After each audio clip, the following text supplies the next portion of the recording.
bishops. Thank you for joining us today for our Training 101 webinar and agenda for coming in district visits. Before we get started, I'd like to begin with prayer. Election, so it's probably appropriate that we do the prayer after an election. So let's begin in the name of the Father, Son, and the Holy Spirit. God of all nations, Father of the human family, we give you thanks for the freedom we exercise and the many blessings of democracy we enjoy in these United States of America. We ask for your protection and guidance for all who devote themselves to the common good, working for justice and peace at home and around the world. We lift up all our duly elected leaders and public servants, those who will serve us as president, as legislators and judges, those in the military and law enforcement. Heal us from our differences and unite us, O Lord, with a common purpose, dedication, and commitment to achieve liberty and justice in the years ahead for all people, and especially those who are most vulnerable in our midst. Amen. And now I'd like to introduce my colleague, Tina. Thanks, Anthony, and welcome everybody to this webinar. We're really excited to be here, and we thank you for taking time out of your very valuable day, and busy day, I'm sure, to be with us today to talk about district visits. The first thing I wanted to mention is that the reason we're doing this webinar is because there is no Catholic Social Ministry gathering happening in Washington, D.C. this February, as have been happening in the past. Instead, this year, the bishops have called for a convocation that will be happening in Orlando, Florida, July 1st through 4th. And if you'd like more information about the convocation, there is a website that we will share with you in the chat that you can visit for all the details of that. Remember that there will be a Catholic Social Ministry gathering happening next year, February 3rd through 6th, 2018 in Washington, D.C. So please save the date and mark your calendars to participate in that. So as we begin to talk about district visits, I just wanted to start off by saying that just yesterday, we participated in a webinar about some new research around the efficacy of district visits. And once again, it was proven through some of this research that an outside group did, that district visits are one of the most powerful tools for us as advocates to use to get our message across, particularly to undecided policymakers. So as you prepare to think about organizing district visits in your diocese, please know that this is not a waste of time. It's exactly the opposite. It's one of the most effective ways that you can make our voice as church heard. Another thing you should know about district visits is that it takes a lot of patience and perseverance. District visits, to set up district visits, to get the meeting that you want on the day that you want with the right people, it's complicated, and you're competing with lots of other people that want district visits. So if you have to make more than one phone call, don't be disappointed. Ultimately, you will get there, but be prepared to be very patient and persevere. In terms of who you want to meet with in a district office, I would definitely say, because we are targeting these visits during a congressional recess, which is the week of February 20th, your members of Congress should be back home in their home states or districts. So the goal here is to set up a visit with the member, him or herself. If that is not possible, that's totally fine. Please pursue a visit with the district director. That's the person in charge of the office. And then you might want to ask them to plug in by conference call or Skype the staff on Capitol Hill that's responsible for the policy issues that you will be covering during your visit. That way, the district office, which is really in charge of constituent services, can hear what your concerns are, but the Capitol Hill office that is really in charge of the policy making of the member can also hear what your concerns are, and that way that connection is upheld. In terms of organizing your visits, I would definitely say make sure that you know who your state captain is, and our colleagues here at UCCB can help you identify that. Or if you are going to serve as a state captain, make sure that you know who else in your state is going to, or in your diocese is going to do visits. get organized with your group, identify who the speakers will be, identify who the spokesperson or the facilitators of the meeting will be, identify and make sure that you have all of the materials in place to be able to get organized. And then in terms of the organizing before the meeting and after, I would definitely say that your state captain should be organizing meetings with the group beforehand to discuss how the meeting will go, and then afterwards also to debrief and make sure that any follow-up items that have come up during the meeting are taken care of. And finally, making sure that the evaluation of the meeting is submitted to us so that we know what happened in your meetings. Tool that you can use for your district meetings to amplify your district meetings is social media. So we're definitely encouraging people to take photos with your member of Congress if he or she's there. Take photos even with the congressional staff, the district staff that are there. Post them on your Twitter feed or post them on Facebook, and tag your member of Congress so that they know that they can also retweet and post on their social media channels. The hashtag that we're using is CSMG district visits. That way we can track.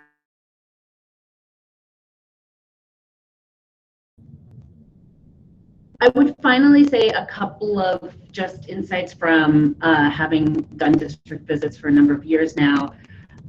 Don't be intimidated. District visits are an opportunity for constituents to voice their concerns to their elected officials. These people should be listening to you because you elected them to office. That is their job. And particularly in the district office, I would say that the staff there are very, very interested and in tune with what is happening in the district and what's happening with constituents. They want to hear from constituents. So we have generally coming out of district visits. And then finally, and I think this is probably one of the most important points to remember, talk about why you're there. Make sure your group talks about why they're there. Talk about your deep faith commitment to the issues that you are presenting. Talk about your personal experiences with these issues. Or if you don't have personal experiences, again, talk about on what the church is teaching you about these issues to speak out to members of Congress. I think making the connection back to the district, even if it's an issue like a global issue that doesn't necessarily touch on your day-to-day life or your diocese or the people in your diocese, I think making that connection to why you feel compelled to be there is really, really important. I think that in a nutshell is what I would recommend for district visits. We have a bunch of resources that we will share with you now that talk more specifically about how to set up a visit, what to do during a visit, and Anthony will start us off with some of those, and I believe you'll be seeing them on your screen as well.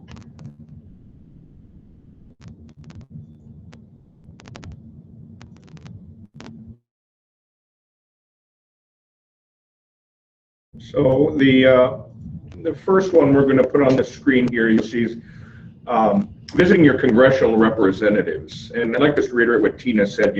For many of you are already veterans of visiting your members in their districts or even coming to Washington. And just to reiterate what Tina said, that you shouldn't feel intimidated. Your elected officials want to see you. They want to hear from Hill, Capitol all the time. We know that even though we're based here in Washington, we know that those often receive visits from the people who help get them elected. But here you'll see in the USCCB website, an excellent website about it. Gives you some nice overview of information that I think is important to visiting your congressional representatives.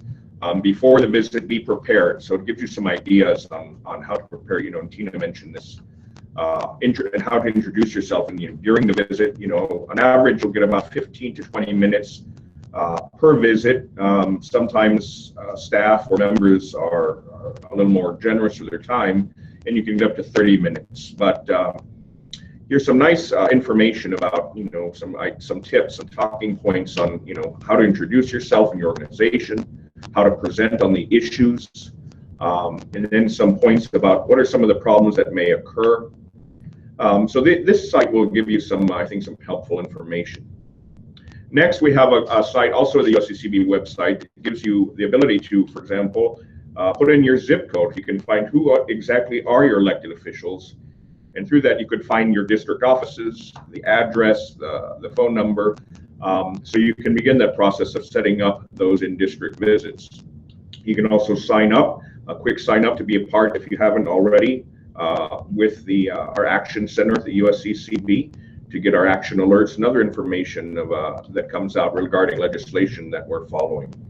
And you can also find there, enter keywords to find specific legislation, whether you have the bill number or you can type in key terms. But this is a very helpful site for you to use. Tina. So I was just informed that there are some technical difficulties, and we really apologize for that. We will be sharing the links to these documents that we are able to see on our screen with you in the chat box. So please feel free to click on the links to follow along. The next document that we have is from our Catholics Confront Global Poverty website. That is the initiative, the joint initiative between USCCB and CRS to support our international justice and peace issues. And you will find on that website a toolkit that includes various resources and documents around how to conduct district visits, why district visits, how to set up a meeting, and going back to my comments about patience and perseverance, it will talk a lot about how to push through when you're not getting a response from the offices. So those resources, all of those resources are available on our Action Center and can and should be useful to you. And then finally, we have the Catholic Social Ministry Gathering website. I believe the URL is catholicsocialministrygathering.org. And that also incorporates a lot of information about congressional visits, report back forms, talking points, all of the resources that you will be needing for these district visits that you'll be conducting. It also has reminders about the Catholic Social Ministry Gathering next February, as well as some information about the convocation, so you can visit that as well.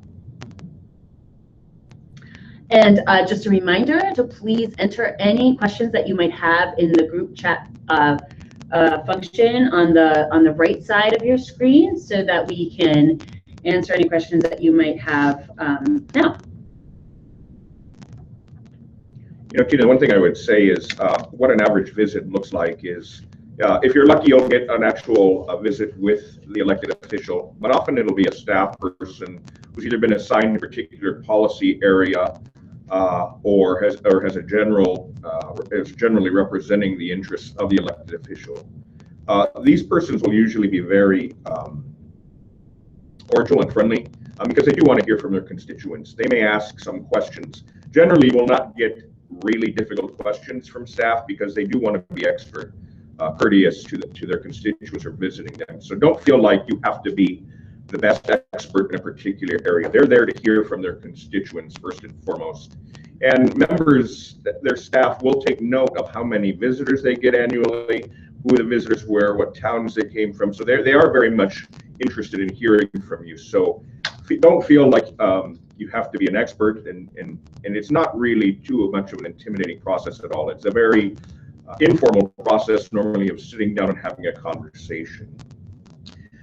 In my own experiences, I formerly served at the State Catholic Conference of Oregon, and of course I'm here in Washington, D.C. right now, normally go to Capitol Hill.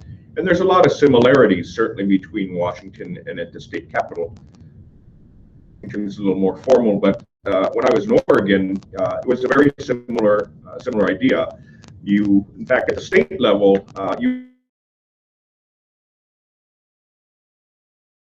than you do here in Washington, D.C. It's a lot easier to roam the halls of the Capitol and set up a meeting with the staff there and stop by. I found that the process was a lot more easier and a little more friendly at the state level. There's been various interesting over the years on the good side. Just yesterday, I had a visit where, staff, we presented some ideas about some issues that we want to talk with them, and they were very, very open and receptive to our concerns and the material that we're presenting, and they wanted to engage in a very informal discussion, a friendly discussion. And they asked for follow-up information, and if we didn't have it at the time, as yesterday, I said, well, let me follow up with you and I'll get you that information. And of course, we're here as a resource at the U.S. Conference of Catholic Bishops and Catholic Relief Services to provide that information to you out there in the states and the districts.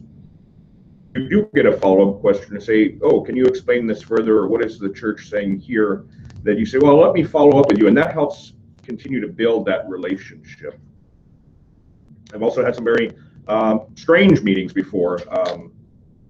One time I went into an office and the staff person started speaking to me in Latin just right out of the beginning of the meeting. He says, Dominus vobiscum, and of course I know Latin, so I looked back and I said, well, cum spirito tuo, and so it was an odd visit. It was a friendly visit, but for the first 15 minutes of the meeting, he wanted to talk about traditional liturgy, and then we finally got to discuss criminal justice reform. So you will find there are, interesting experiences like that.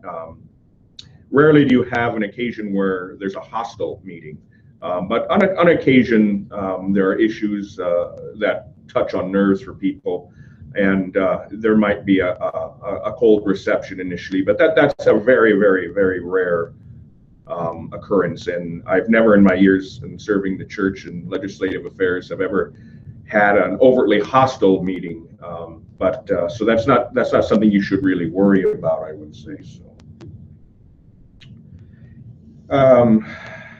What is a good size for a group of visitors? This is going to vary, but I would generally say, you want to keep it to about 4 to 5 people. I would say no more than that if possible. And if you do have more, make sure that the office knows you're going to bring, say, a group of 7 to 10 people. Preferably, I would say 4 to 5.